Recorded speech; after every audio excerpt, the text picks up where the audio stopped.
ಕನ್ನಡ ಶೀಘ್ರಲಿಪಿ ಪ್ರೌಢದರ್ಜೆ ವೇಗಪತ್ರಿಕೆ ಜನವರಿ 2026 start. ಸನ್ಮಾನ್ಯ ಸಭಾಧ್ಯಕ್ಷರೇ, 2025-26ನೇ ಸಾಲಿನ ಆಯವ್ಯಯವನ್ನು ಸದನದ ಮುಂದೆ ಮಂಡಿಸಲು ನಾನು ಹರ್ಷಿಸುತ್ತೇನೆ. ಆಯವ್ಯಯ ಎನ್ನುವುದು ಕೂಡಿ ಕಳೆಯುವ ಅಂಕಿ ಸಂಖ್ಯೆಗಳ ನಿರ್ಜೀವ ಆಟವಲ್ಲ. 7 ಕೋಟಿ ಜನರ ಬದುಕಿನ ಭರವಸೆಯ ಉಸಿರು ಎಂಬ ಅರಿವಿನೊಂದಿಗೆ ನಮ್ಮ ಸಂಕಲ್ಪಗಳನ್ನು ನಾಡಿನ ಜನಕೋಟಿಯ ಮುಂದಿರಿಸುವ ಬಹುದೊಡ್ಡ ಹೊಣೆಗಾರಿಕೆಯೊಂದಿಗೆ ನಿಂತಿದ್ದೇನೆ. ನಮ್ಮ ಕೈಬುಟ್ಟಿಯಲ್ಲಿ ಸಿಡಿಲಗೂಡಿಹುದು ಹುಡುಕಿ ನೋಡಿದರಲ್ಲಿ ಸುಮದ ಬೀಡಿಹುದು ಎಂಬ ಕುವೆಂಪುರವರ ನುಡಿಯಂತೆ ರಾಜ್ಯದ ಪ್ರತಿ ಪ್ರಜೆಯ ಕನಸನ್ನು ಸಾಕಾರಗೊಳಿಸುವ, ನಾಳೆಗಳ ಬಗ್ಗೆ ಭರವಸೆ ಮೂಡಿಸುವ, ನುಡಿದಂತೆ ನಡೆಯುವ ನಮ್ಮ ವಾಗ್ದಾನವನ್ನು ಈ ಆಯವ್ಯಯ ಇನ್ನಷ್ಟು ದೃಢಪಡಿಸುತ್ತದೆ. ಆಯವ್ಯಯವು ಸುಸ್ಥಿರ ಮತ್ತು ನ್ಯಾಯಬದ್ಧ ಆರ್ಥಿಕತೆಯ ಮೂಲಕ ಪ್ರತಿಯೊಬ್ಬರ ಕಲ್ಯಾಣ ಸಾಧ್ಯವೆಂಬ ಮಹಾತ್ಮ ಗಾಂಧೀಜಿಯವರ ಆಶಯದ ಸ್ಪಷ್ಟ ದಿಕ್ಸೂಚಿಯಾಗಿದ್ದು, ಸರ್ಕಾರದ ಸಾಮಾಜಿಕ ಆರ್ಥಿಕ ಸಮಾನತೆಯ ಬದ್ಧತೆಯನ್ನು ಪ್ರತಿಬಿಂಬಿಸುತ್ತದೆ. ಬಲಿಷ್ಠವಾದುದು ಮಾತ್ರ ಬದುಕುತ್ತದೆ ಎಂಬುದು ಮೃಗೀಯ ತತ್ವ. ಮನುಷ್ಯ ಸಮಾಜದಲ್ಲೂ ಈ ರೀತಿಯಾದರೆ ಅದನ್ನು ಸೋಷಿಯಲ್ ಡಾರ್ವಿನಿಸಂ ಎಂದು ಕರೆಯಲಾಗುತ್ತದೆ. ಈ ತತ್ವಕ್ಕೆ ವಿರುದ್ಧವಾಗಿ ಮಾನವೀಯ ನೆಲೆಯಲ್ಲಿ ಸಮಸಮಾಜ ಆಶಯದ ಮೂಲಕ ದೇಶವನ್ನು ಕಟ್ಟಲು ಬಾಬಾಸಾಹೇಬ್ ಡಾ. ಬಿ.ಆರ್. ಅಂಬೇಡ್ಕರ್ ಅವರು ಸಂವಿಧಾನ ರಚಿಸಿಕೊಟ್ಟಿದ್ದಾರೆ. ಸಂವಿಧಾನದ ಹಿಂದೆ ಬುದ್ಧ, ಬಸವಣ್ಣ, ನಾರಾಯಣ ಗುರು ಮುಂತಾದ ದಾರ್ಶನಿಕರ ಕನಸುಗಳಿವೆ. ಇವರೆಲ್ಲರ ಆಶಯಗಳಂತೆ ನಾವು ಬದ್ಧತೆಯಿಂದ ರಾಜ್ಯವನ್ನು ಮುನ್ನಡೆಸುತ್ತಿದ್ದೇವೆ. ಸಾಮಾಜಿಕ ನ್ಯಾಯದ ತಳಹದಿ ಭದ್ರಗೊಳ್ಳುತ್ತಲೇ ಇರಬೇಕು ಎನ್ನುವುದು ನಮ್ಮ ಸರ್ಕಾರದ ದೃಢಸಂಕಲ್ಪ. ಇರುವುವೆಲ್ಲವನ್ನೂ ಎಲ್ಲ ಜನಕ್ಕೆ ತೆರವಾಗಿಸುವ ಸಮಬಗೆಯ, ಸಮಸುಖದ, ಸಮದುಃಖದ, ಸಾಮರಸ್ಯದ ಸಾಮಗಾನ ಲಹರಿಯ ಮೇಲೆ ತೇಲಿ ಬರಲಿದೆ ನೋಡು ನಮ್ಮ ನಾಡು ಎಂಬ ಗೋಪಾಲಕೃಷ್ಣ ಅಡಿಗರ ನುಡಿಯಂತೆ ಲಭ್ಯ ಸಂಪನ್ಮೂಲಗಳನ್ನು ಸರ್ವರಿಗೂ ಲಭ್ಯವಾಗುವಂತೆ ನೋಡಿಕೊಳ್ಳುವುದು ನಮ್ಮ ಸರ್ಕಾರದ ಜವಾಬ್ದಾರಿ. ಆರ್ಥಿಕ ಅಭಿವೃದ್ಧಿ ಹಾಗೂ ಜನಕಲ್ಯಾಣಗಳ ನಡುವೆ ಸಮತೋಲನ ಸಾಧಿಸಿ ಸಾರ್ವತ್ರಿಕ ಮೂಲ ಆದಾಯ ಪರಿಕಲ್ಪನೆಯ ಮೂಲಕ ಕರ್ನಾಟಕ ಅಭಿವೃದ್ಧಿ ಮಾದರಿಯನ್ನು ರೂಪಿಸುತ್ತಿದ್ದೇವೆ. ಪಂಚ ಗ್ಯಾರಂಟಿಗಳು ಸೇರಿದಂತೆ ನೀಡಿರುವ ಹಲವು ಕಲ್ಯಾಣ ಕಾರ್ಯಕ್ರಮಗಳು ಉಚಿತ ಕೊಡುಗೆಗಳಲ್ಲ. ಇವು ಆರ್ಥಿಕ ಮತ್ತು ಸಾಮಾಜಿಕ ತತ್ವದಲ್ಲಿ ಮಾಡಿರುವ ಹೂಡಿಕೆಗಳು ಎಂದು ಆತ್ಮವಿಶ್ವಾಸದಿಂದ ಹೇಳಬಯಸುತ್ತೇನೆ. ನಾಡಿನ ಖ್ಯಾತ ವಿದ್ವಾಂಸರಾಗಿದ್ದ ಮುಜಾಫರ್ ಅಸ್ಸಾಧಿಯವರು ಗ್ಯಾರಂಟಿ ಯೋಜನೆಗಳ ಹಿಂದೆ ಬಡತನದ ನೋವಿದೆ, ಬಡತನದ ಹಿಂಸೆ ಇದೆ, ಮಹಿಳೆಯರಲ್ಲಿ ಮಡುಗಟ್ಟಿದ ನೋವುಗಳಿವೆ, ಅಸಮಾನ ಭಾರತ ಪರಿಕಲ್ಪನೆ ಇದೆ ಎಂದಿದ್ದಾರೆ. ವಿಶ್ವದ ವಿವಿಧ ವೇದಿಕೆಗಳು ಯಾವ ಪ್ರಶ್ನೆಗಳಿಗೆ ಇಂದು ಹುಡುಕಾಟ ನಡೆಸುತ್ತಿದೆಯೋ ಅವುಗಳಿಗೆ ಕರ್ನಾಟಕ ಸರ್ಕಾರವು ಉತ್ತರ ರೂಪದಲ್ಲಿ ತನ್ನ ಕಾರ್ಯಕ್ರಮಗಳನ್ನು ರೂಪಿಸಿ ಅನುಷ್ಠಾನ ಮಾಡುತ್ತಿದೆ. ಜನರಲ್ಲಿ ಕೊಂಡುಕೊಳ್ಳುವ ಶಕ್ತಿ ಲಭಿಸಲಿ ಎಂಬ ಆಶಯದಿಂದ ಕಲ್ಯಾಣ ಕಾರ್ಯಕ್ರಮಗಳನ್ನು ಜಾರಿಗೊಳಿಸಿದ್ದೇವೆ.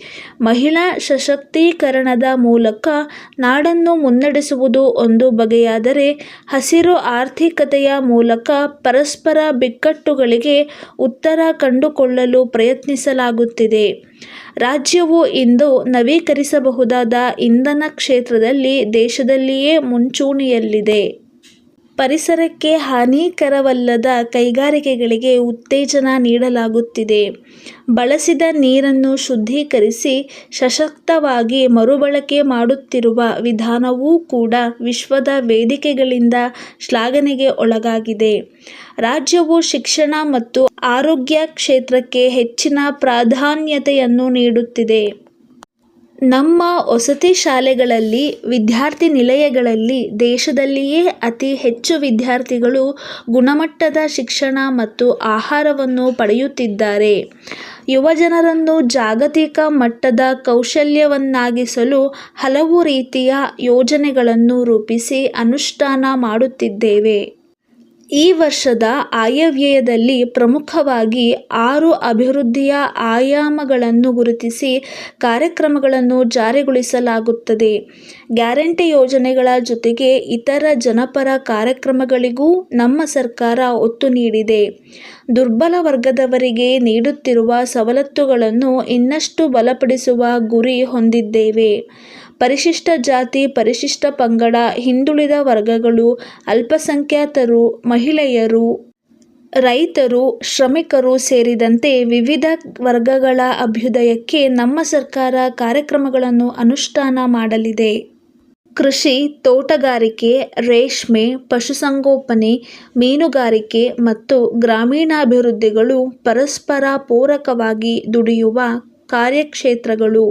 ಇವುಗಳ ಸಮಗ್ರ ಅಭಿವೃದ್ಧಿ ದೃಷ್ಟಿಯಿಂದ ಸರ್ಕಾರ ಹಲವು ಯೋಜನೆಗಳನ್ನು ರೂಪಿಸುತ್ತಿದೆ. ರೈತರು, ಮೀನುಗಾರರು ಮುಂತಾದವರ ಆದಾಯ ಹೆಚ್ಚಿಸುವ ಈ ಯೋಜನೆಗಳು ಭವಿಷ್ಯದ ಕರ್ನಾಟಕದ ಆರ್ಥಿಕಾಭಿವೃದ್ಧಿಗೆ ಮಹತ್ವದ ಕೊಡುಗೆ ನೀಡಲಿವೆ. ಕೃಷಿ ಮತ್ತು ಇನ್ನಿತರೆ ಆಸ್ತಿಗಳ ದಾಖಲೀಕರಣ, ಮೂಲಸೌಲಭ್ಯ, ಸಮರ್ಪಕ ವಿದ್ಯುತ್ ಪೂರೈಕೆ ಮುಂತಾದ ಚಟುವಟಿಕೆಗಳ ಮೂಲಕ ಗ್ರಾಮಗಳ ಅಭಿವೃದ್ಧಿಗೆ ಹಾಗೂ ಗ್ರಾಮೀಣ ಜನರ ಆದಾಯ ಹೆಚ್ಚಿಸಲು ಶ್ರಮಿಸಲಾಗುವುದು. ನಮ್ಮ ಸರ್ಕಾರ ರಾಜ್ಯದ ಆಮೂಲಾಗ್ರ ಆರ್ಥಿಕ ಬೆಳವಣಿಗೆ ಹೆಚ್ಚಿಸುವಲ್ಲಿ ಮೂಲಸೌಕರ್ಯ ಕ್ಷೇತ್ರದ ನಿರ್ಣಾಯಕ ಪಾತ್ರವನ್ನು ಗುರುತಿಸಿ ಈ ಬಾರಿ ಬಂಡವಾಳದ ಮೇಲಿನ ವೆಚ್ಚಗಳಿಗೆ ಗಣನೀಯವಾದ ಅನುದಾನ ಒದಗಿಸಿದೆ. ಬಂಡವಾಳದ ಲೆಕ್ಕದಲ್ಲಿ ಶೇಕಡಾ 47ರಷ್ಟು ಹೆಚ್ಚಳವಾಗಿರುವುದು ಅಭಿವೃದ್ಧಿ ಕೇಂದ್ರಿತ ಆಯವ್ಯಯ ಎನ್ನುವುದಕ್ಕೆ ಸಾಕ್ಷಿಯಾಗಿದೆ. ದಿನಾಂಕ 10ನೇ ಜುಲೈ 2025ರಂದು ಜೆಎಸ್ ಪ್ಲಾಂಟೇಶನ್ ಕಾಫಿ ಬೀಜ ವಿತರಕರು, ಶಂಕರಮಠ ರಸ್ತೆ, ಹಾಸನ. ಇದರ ಮಾಲೀಕರಾದ ವಾರಿಸ್ ಅಹಮದ್ ಇವರು ಫಯಾಜ್ ಮತ್ತು ಕಂಪನಿ, 6ನೇ ಅಡ್ಡರಸ್ತೆ, ಸುಂಕದಕಟ್ಟೆ, ಬೆಂಗಳೂರು ಇವರಿಗೆ ಬರೆದ ಪತ್ರ.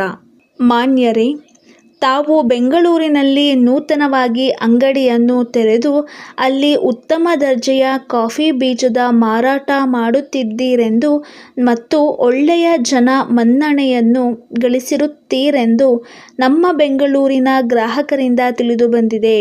ಆದ್ದರಿಂದ ನಾವೇ ಖುದ್ದಾಗಿ ಬಂದು ತಮ್ಮನ್ನು ಭೇಟಿಯಾಗಲು ಸಮಯದ ಕೊರತೆ ಇರುವುದರಿಂದ ಮೊದಲಿಗೆ ನಮ್ಮಗಳ ಪರಿಚಯವನ್ನು ಪತ್ರದ ಮೂಲಕ ಮಾಡಿಕೊಳ್ಳುತ್ತಿದ್ದೇವೆ. ನಮ್ಮ ಕಂಪನಿ ಹಾಸನದಲ್ಲಿ ಸುಮಾರು 40 ವರ್ಷಗಳಿಂದಲೂ ಕಾಫಿ ಬೀಜಗಳ ಮಾರಾಟ ಹಾಗೂ ವಿತರಣೆ ಮಾಡಿ ಒಳ್ಳೆಯ ಹೆಸರು ಪಡೆದಿದೆ. ನಮ್ಮಲ್ಲಿ ಹಲವು ಬಗೆಯ ಉತ್ತಮ ದರ್ಜೆಯ ಕಾಫಿ ಬೀಜಗಳಾದ ಅರೇಬಿಕ್, ಕಾವೇರಿ, ರೋಬಸ್ಟಾ ಹಾಗೂ ಇತರೆ ಕಾಫಿ ಬೀಜಗಳು ದೊರೆಯುತ್ತವೆ. ಗ್ರಾಹಕರ ಅಭಿರುಚಿಯಂತೆ ನಮ್ಮಲ್ಲಿ ಈ ಕಾಫಿ ಬೀಜಗಳು ದೊರೆಯುತ್ತವೆ. ಈ ಕಾಫಿ ಬೀಜಗಳು ಒಳ್ಳೆಯ ಗುಣಮಟ್ಟದ್ದಾಗಿರುತ್ತವೆ. ಮುಂದಿನ ತಿಂಗಳು ನಮ್ಮ ಕಂಪನಿಯ ಮಾರಾಟ ಪ್ರತಿನಿಧಿ ತಮ್ಮಲ್ಲಿಗೆ ಬಂದು ನಮ್ಮಲ್ಲಿ ದೊರೆಯುವ ಉತ್ತಮ ದರ್ಜೆಯ ಕಾಫಿ ಬೀಜದ ಮಾದರಿಗಳನ್ನು ತಮಗೆ ತೋರಿಸಿದ ನಂತರ ತಾವು ತಮ್ಮ ಬೇಡಿಕೆಗೆ ಅನುಸಾರವಾಗಿ ನಮಗೆ ತಿಳಿಸಿದರೆ ನಾವು ಸರಕುಗಳನ್ನು ಕಳುಹಿಸಲು ವ್ಯವಸ್ಥೆಯನ್ನು ಮಾಡುತ್ತೇವೆ. ನಮ್ಮ ಕಂಪನಿಯಿಂದ ತಮಗೆ ಶೇಕಡಾ 20ರಷ್ಟು ಸೋಡಿಯನ್ನು ಕೊಡಲಾಗುವುದು. ನಾವು ಸರಕುಗಳನ್ನು ಲಾರಿಯ ಮೂಲಕ ಕಳುಹಿಸುತ್ತೇವೆ. ಸಾರಿಗೆ ವೆಚ್ಚವನ್ನು ನಾವೇ ಭರಿಸುತ್ತೇವೆ. ಅದರ ರಸೀದಿಯನ್ನು ತಾವು ತಿಳಿಸಿದ ಬ್ಯಾಂಕಿಗೆ ಕಳುಹಿಸಿ ಕೊಡುತ್ತೇವೆ. ಅಲ್ಲದೆ ತಾವು ಹಣವನ್ನು ಪಾವತಿಸಿ ಸರಕುಗಳನ್ನು ಪಡೆದರೆ ನಮ್ಮ ಕಂಪನಿಯಿಂದ ನಿಮಗೆ ಶೇಕಡಾ 20ರಷ್ಟು ಸೋಡಿಯನ್ನು ಕೊಡುತ್ತೇವೆ. ಈ ಎಲ್ಲ ವಿಷಯಗಳನ್ನು ಪರಿಶೀಲಿಸಿ ತಮಗೆ ನಮ್ಮ ಸರಕುಗಳು ಬೇಕಾದಲ್ಲಿ ನಮಗೆ ಪತ್ರ ಬರೆದರೆ ನಾವು ನಮ್ಮ ಕಂಪನಿಯ ಮಾರಾಟ ಪ್ರತಿನಿಧಿಯನ್ನು ಮುಂದಿನ ತಿಂಗಳಿನ 20ನೇ ತಾರೀಕಿನಂದು ನಿಮ್ಮ ಕಂಪನಿಗೆ ಕಳುಹಿಸಿಕೊಡುತ್ತೇವೆ. ಹಾಗೆ ನಿಮ್ಮನ್ನು ಭೇಟಿಯಾಗಲು ಬಂದಾಗ ಅವರೊಂದಿಗೆ ನಮ್ಮಲ್ಲಿ ದೊರೆಯುವಂಥ ಉತ್ತಮ ದರ್ಜೆಯ ಕಾಫಿ ಬೀಜಗಳನ್ನು ತಮಗೆ ತಲುಪಿಸುವ ವ್ಯವಸ್ಥೆಯನ್ನು ಮಾಡುತ್ತೇವೆ. ವಂದನೆಗಳೊಂದಿಗೆ ತಮ್ಮ ವಿಶ್ವಾಸಿಗಳು, ಪಾಲುದಾರರು.